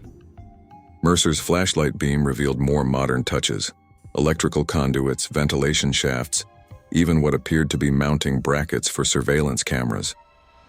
This wasn't just a supply depot, he realized aloud. This was a serious operation. The dangerous part lies ahead, Vin warned as they approached a heavy steel door at the corridor's end. Unlike the primitive entrance above, this barrier was decidedly modern, a vault-like installation with a mechanical combination lock. The door stood partially open, its locking mechanism apparently forced at some point in the past. Beyond lay a sight that stopped Mercer cold. A large chamber clearly designed as a command center stretched before them. But unlike the relatively intact storage areas, this room showed signs of violence frozen in time. Bullet holes pockmarked the walls. Dried bloodstains, long since turned black with age, splashed across consoles and floors. The skeletal remains of at least 3 individuals lay where they had fallen decades ago. What happened here? Mercer asked, carefully stepping around the bones of what appeared to have been a U.S. military officer, judging by the deteriorated uniform remnants. Revolution within revolution, Vin replied cryptically. Those who built this place did not want certain facts known. When discovery became inevitable, they erased what they could. Mercer examined the command center methodically. Despite decades of abandonment, some items remained relatively intact. Maps still clung to walls, protected from complete deterioration by the cool, dry underground environment. Radio equipment, though unusable, still bore manufacturer markings. And most significantly, a reinforced filing cabinet in one corner appeared to have survived whatever violence had claimed the room's occupants. This is what Lin wanted you to find, Vin said, pointing to the cabinet. The filing cabinet was locked, but the aged mechanism yielded easily to Mercer's combat knife. Inside, protected from the elements, lay folders containing documents, some in English, others in French. Mercer removed them carefully, acutely aware of their fragility. The flashlight beam revealed headings that sent a chill down his spine. Project Phantom Stage 2. Gate construction top secret. Majestic clearance only. Phantom Gate, Mercer breathed. He scanned the documents quickly, extracting critical information from the bureaucratic language.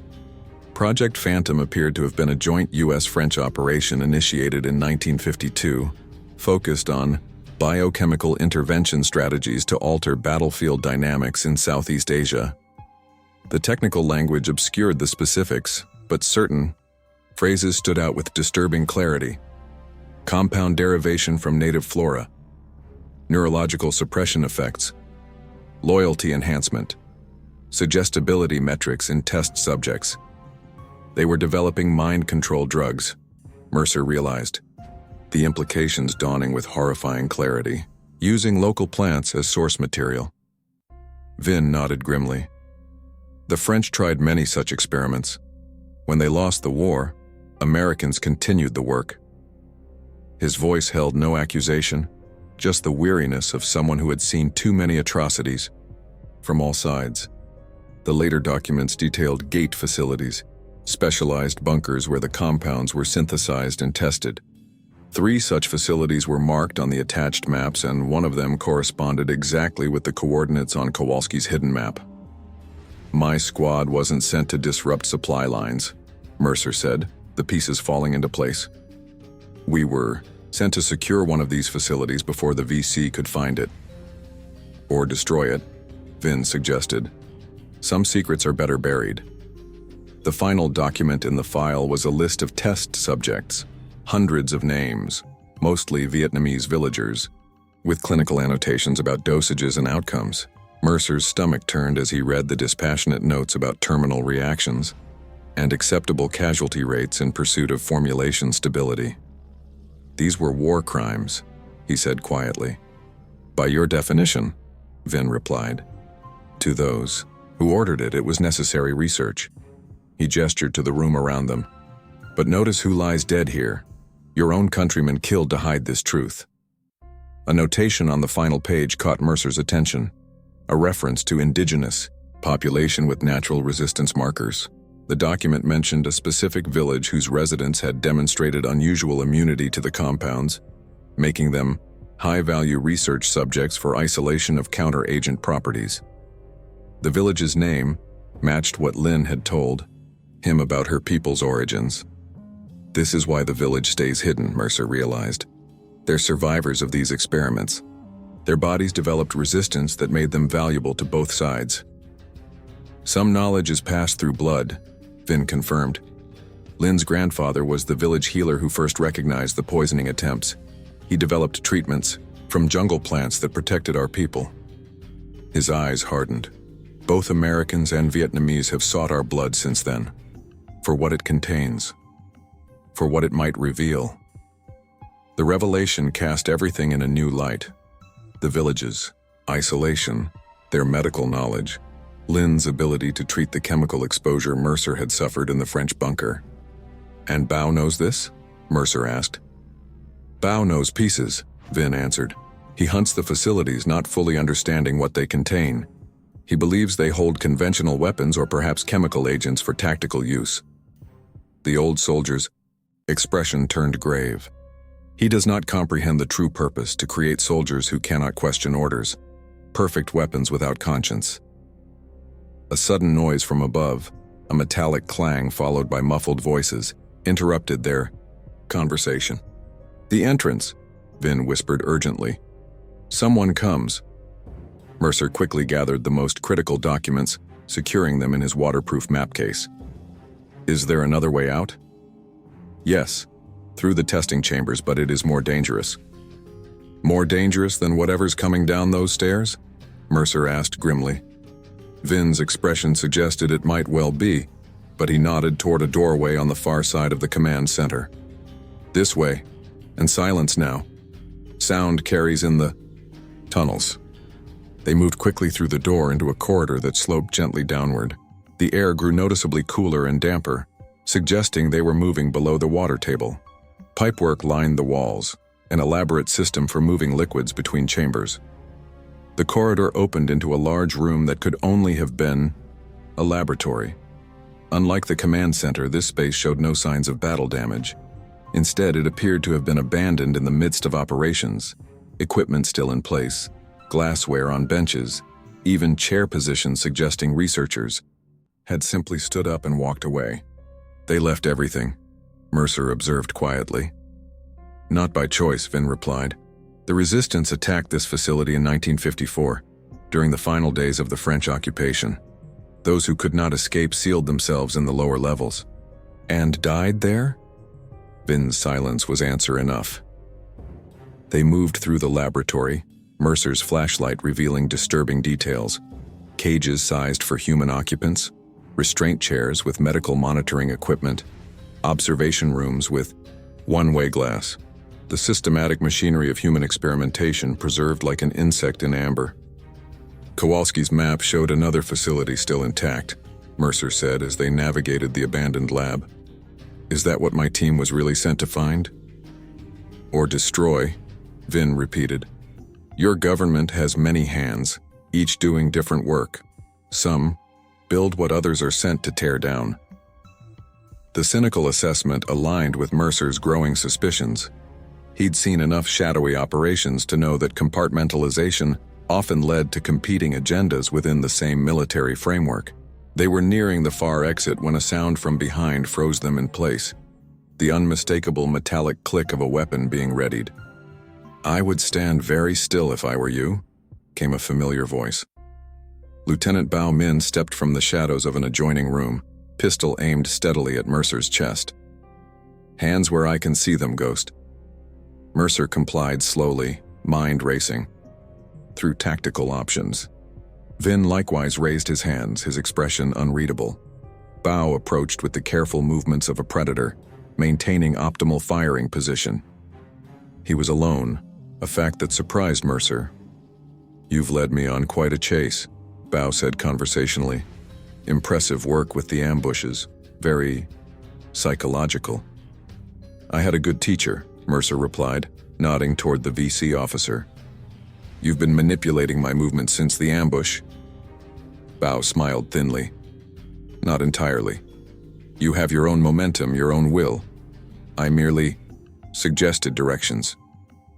His gaze shifted to Vin. And I had help, though not always reliable. The implication hung in the air between them. You betrayed the village? Mercer asked Vin, keeping his voice neutral. The old soldier's face remained impassive. I serve the village by ensuring its survival. Sometimes that means working with those who would otherwise be enemies. A pragmatic philosophy we share, Bao noted. Vin provides information to all sides when it serves his people's interests. Today it was in their interest that I find you, and what you carry. Mercer's mind worked through the implications. The village evacuation. Was that real, or just a way to separate me from the others? Oh, it was quite real, Bao assured him. My patrols were indeed closing in. The villagers are safer in their caves. He gestured with his free hand to the documents protruding from Mercer's map case. But this is what I've been hunting all along. Project Phantom, Mercer said, watching Bao's reaction carefully. You know what it is. I know it exists, Bao corrected. I know it involves American scientific operations hidden in our jungles. I know they created something here that frightens your generals enough to send special forces to secure it. His eyes glittered with intensity. But the specifics, those I need from you.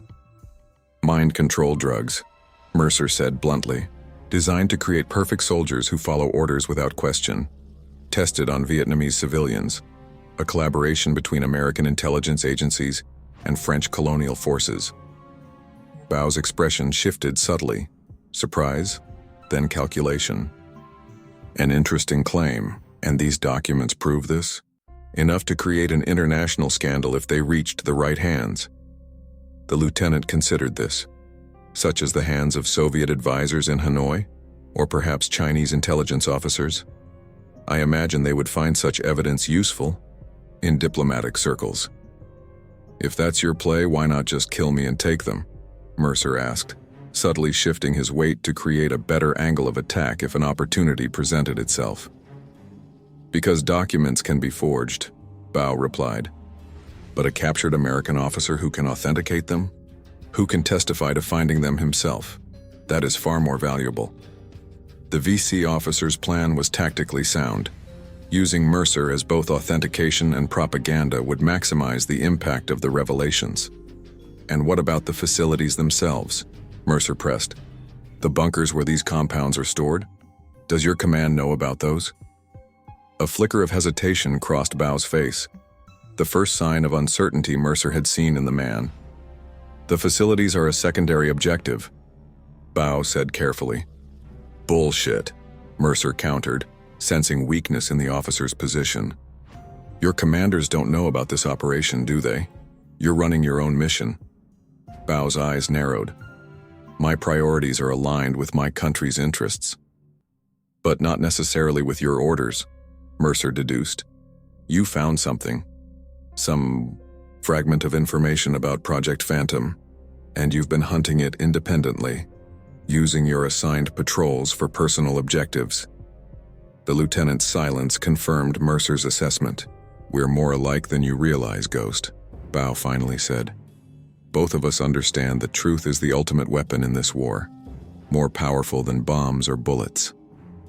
The difference is, I'm still following my mission, Mercer replied. While you've gone rogue. A dangerous smile touched Bao's lips. Are you so certain? Did your commanders tell you the full truth about what you were sent to find? Or were you simply pointed in a direction and expected to follow orders without question? He gestured to the laboratory around them. Perhaps they were testing whether their compounds work on their own soldiers. The suggestion struck uncomfortably close to Mercer's growing suspicions. His team had been sent into an ambush with incomplete information, perhaps deliberately. Enough talk, Bao decided. We will leave this place together and you will... His words were cut short by a thunderous explosion from somewhere above. The entire bunker shook, dust and concrete fragments raining from the ceiling. Artillery, Mercer identified immediately. Heavy caliber. A second explosion followed, closer this time. The lights in Vin's eyes told Mercer the old soldier knew something he didn't. The village set this in motion, Vin said quietly. Lynn suspected Bao would follow us here. She contacted American forces. Impossible, Bao snapped. There's no American artillery within range, and no radio to contact them. There are ways to signal that don't require radios, Vin replied enigmatically. A third explosion rocked the bunker, this one near enough to crack one of the laboratory walls. Bao's attention wavered for just a fraction of a second, the opening Mercer needed. He lunged forward, knocking Bao's weapon arm upward. The pistol discharged, the bullet embedding itself in the ceiling as Mercer drove his shoulder into the lieutenant's chest, carrying them both backward into a metal equipment rack. The collision sent scientific apparatus crashing to the floor. Glass shattered, and ancient chemicals spilled across the concrete, releasing noxious fumes. Bao recovered quickly, bringing his knee up into Mercer's ribcage with trained precision. Pain exploded through Mercer's torso as he felt something crack. He rolled with the impact, creating distance before Bao could follow up. The VC officer regained his footing and raised his pistol again, only to stumble as Vin swung a metal stool into his legs from behind. Mercer seized the opportunity, closing distance and grappling for the weapon. They crashed through a glass partition, both men fighting for control of the pistol with the desperate intensity of combatants who knew death was the only alternative to victory. Another explosion, closer still, sent concrete chunks tumbling from the ceiling. A support beam groaned ominously. "The bunker is collapsing," Vin shouted. "We must leave now."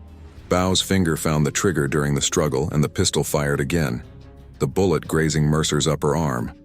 The pain was distant, secondary to the surge of combat adrenaline. Mercer slammed his forehead into Bao's face, feeling the tie, man's nose break under the impact. The VC officer staggered back, momentarily stunned. Mercer pressed his advantage, delivering a crushing blow to Bao's throat that dropped him to his knees, gasping for air. "Finish him and let's go," Vin urged, already moving toward the exit corridor. But Mercer hesitated, combat knife in hand. Bao looked up at him, blood streaming from his broken nose, eyes clear and unafraid. Not pleading for mercy, but almost. Curious, waiting to see what Mercer would do. A fifth explosion shook the facility violently. Pipes burst, releasing unknown chemicals that hissed and smoked upon contact with air. The structural integrity of the bunker was failing rapidly. "He'll come after us if I let him live," Mercer said, more to himself than Vin. "Yes," Bao rasped through his damaged throat. "I will." Mercer made his decision. He struck Bao with the knife handle rather than the blade, knocking him unconscious rather than delivering a killing blow. "Let the bunker take him," Mercer said, retreating toward the exit. "I won't execute a downed opponent." Vin's expression suggested he thought this mercy was a mistake, but he didn't argue as they raced through the exit corridor. Behind them, the laboratory ceiling began to collapse in sections, burying equipment and, possibly, Lieutenant Bao. The escape tunnel narrowed as it climbed upward, eventually terminating in what appeared to be a solid rock face. Vin pressed specific points on the stone, activating some ancient mechanism. With a grinding sound, a section of the wall pivoted, revealing jungle beyond. They emerged 200 meters from the temple ruins, which were now partially collapsed, from the artillery barrage. In the distance, heavy guns continued to fire rhythmically, 155mm howitzers, Mercer identified, the distinctive sound unmistakable to experienced combat veterans. American artillery at extreme range. "As I said," Vin replied. "Lynn made arrangements." "How?" "There's no American firebase close enough to reach this position." Vin simply pointed eastward, where a thin column of violet smoke rose above the jungle canopy. "Signal methods older than your radios. The Americans have learned to watch for such things." Mercer stared at the smoke column, processing the implications. The village had contacts with American forces, prearranged signals for emergency situations. Another layer of survival strategy for a people caught between warring factions. "We need to move," Vin urged. "The artillery has stopped, but it will have drawn attention from all sides." They moved quickly through the jungle, taking a circuitous route toward the cave network where the villagers had sought shelter. Mercer's mind raced, assimilating what he'd learned and calculating next steps. Project Phantom represented a violation of international law and human rights. Experiments conducted on unwitting Vietnamese civilians to develop mind-altering compounds for military application. If exposed, it would create a diplomatic nightmare for the US government and provide powerful propaganda for the North Vietnamese. But more immediately concerning was the implication that one of the facilities remained operational, and that someone in the American command structure had sent Mercer's team to secure it without proper briefing. "Your sergeant spoke of Operation Phantom Gate," Vin said as they moved through the dense vegetation. But he did not know what it was, only that he carried coordinates. "Compartmentalized information," Mercer replied. "Standard procedure for sensitive operations. The less each person knows, the less they can reveal if captured. Or the less they can question if ordered to do something unconscionable," Vin observed. The comment struck close to Mercer's growing suspicions. Had his team been deliberately sacrificed? Sent into an ambush to draw attention away from the real objective? Briggs materialized beside him, keeping pace effortlessly through the jungle. "You're thinking it too, aren't you?" the hallucination asked. "That we were the distraction, the expendable piece on the board." "It fits the pattern," Mercer acknowledged silently. "So what now, Ghost?" Briggs pressed. "Follow orders and deliver. Those documents to command? Or make your own call?" The question hung unanswered as they reached the outskirts of the cave network. Lookouts from the village spotted them and escorted them into the hidden refuge, a series of interconnected caverns large enough to shelter the entire community temporarily. Lynn met them at the entrance, her expression shifting from relief to concern as she noted Mercer's bloodied state. "You found the bunker," she said, "and its secrets." "You knew what was there," Mercer replied, not bothering to hide his accusation. "You knew about Project Phantom all along." "I knew fragments," she corrected. "Stories passed down from those who survived the experiments, but not the full scope, not the documentation you now carry." Mercer regarded her carefully. "The artillery strike, that was your signal?" "A contingency," Lynn admitted. "In case you found what we hoped and needed extraction. Or in case Bao followed us to the bunker." A slight smile touched her lips. "As I said, a contingency. For multiple scenarios."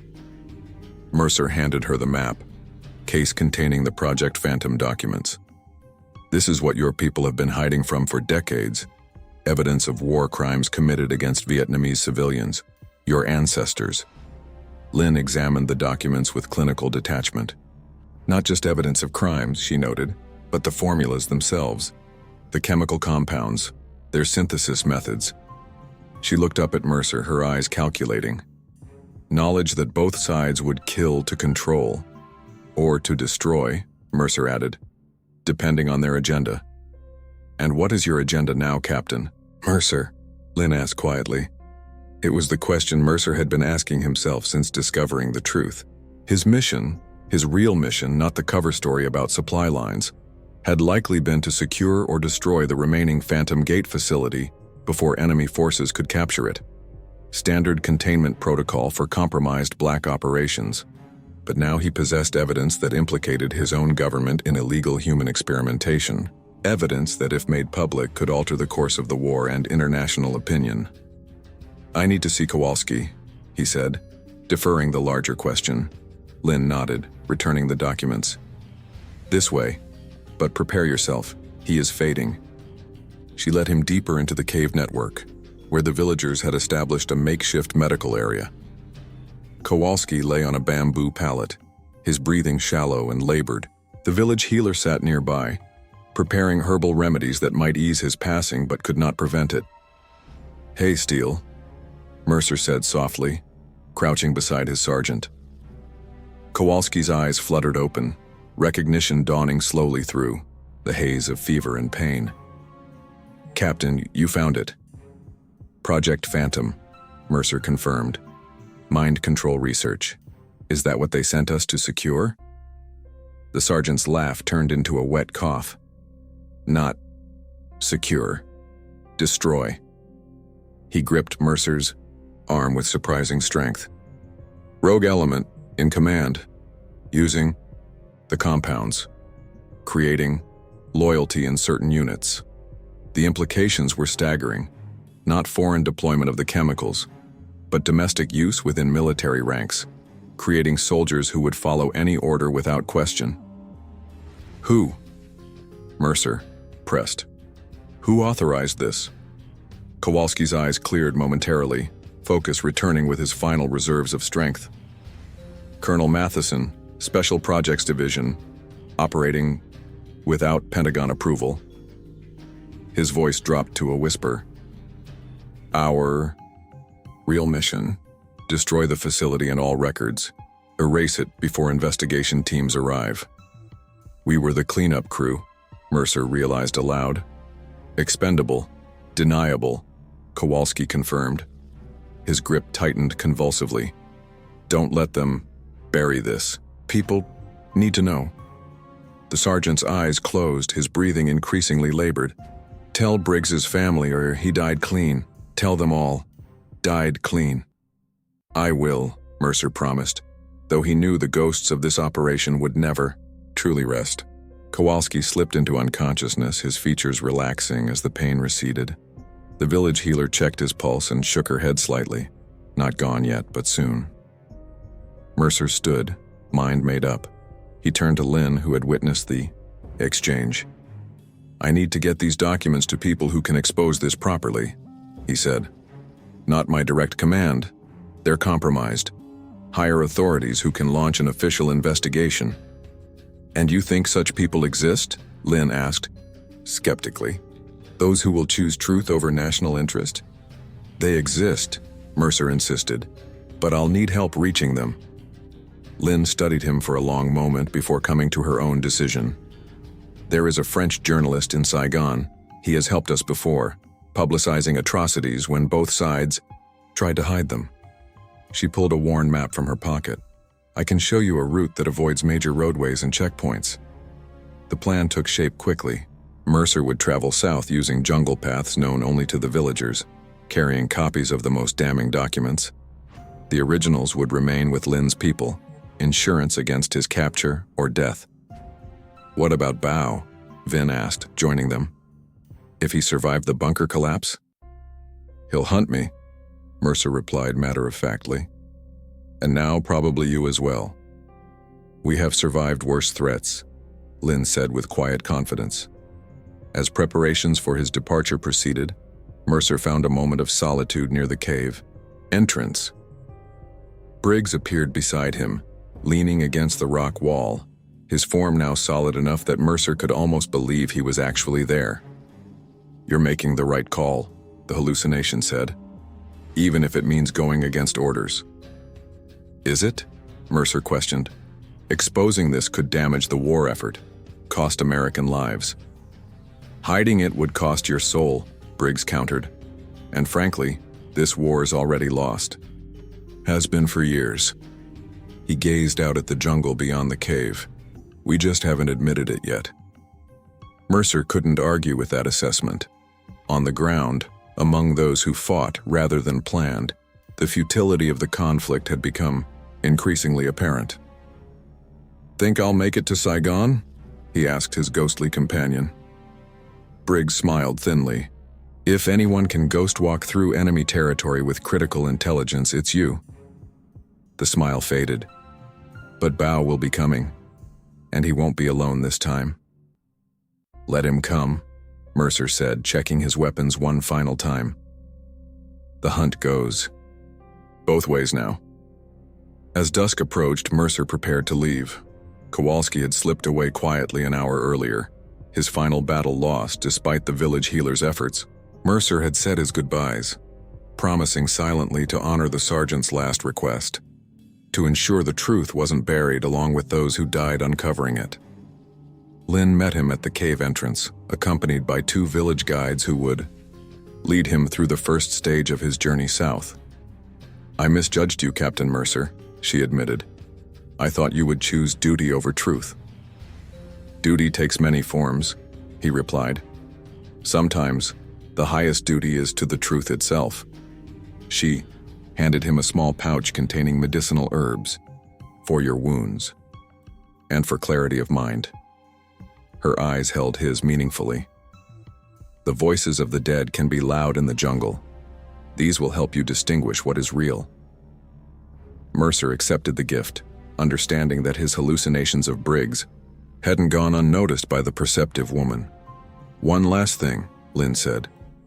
If you succeed, if these documents reach those who can act on them, remember my people. We have been pawns in others' games too long. We ask only to be left in peace. I'll make sure your village's location remains secret, Mercer promised. Your people have suffered enough for others' wars. As he turned to leave, following his guides into the gathering darkness, Briggs fell into step beside him. So, the ghost said conversationally, just you and me against the jungle again. Mercer adjusted his pack, feeling the weight of the documents within, the evidence that might bring accountability for forgotten crimes if he could survive long enough to deliver it. Just like old times, he replied silently to his phantom. Companion. Behind them, the cave entrance vanished into the gathering darkness as Mercer embarked on the most dangerous phase of his mission, not just evading enemy forces, but confronting the corruption within his own chain of command. The hunter had become the hunted, but now he carried a weapon more powerful than any rifle, the truth that powerful men would kill to keep buried in the unforgiving jungle. Up next, we have 2 more incredible stories that are waiting for you. Just click the image you want to watch and it will take you there. If you enjoyed this video, make sure to subscribe, it would mean a lot.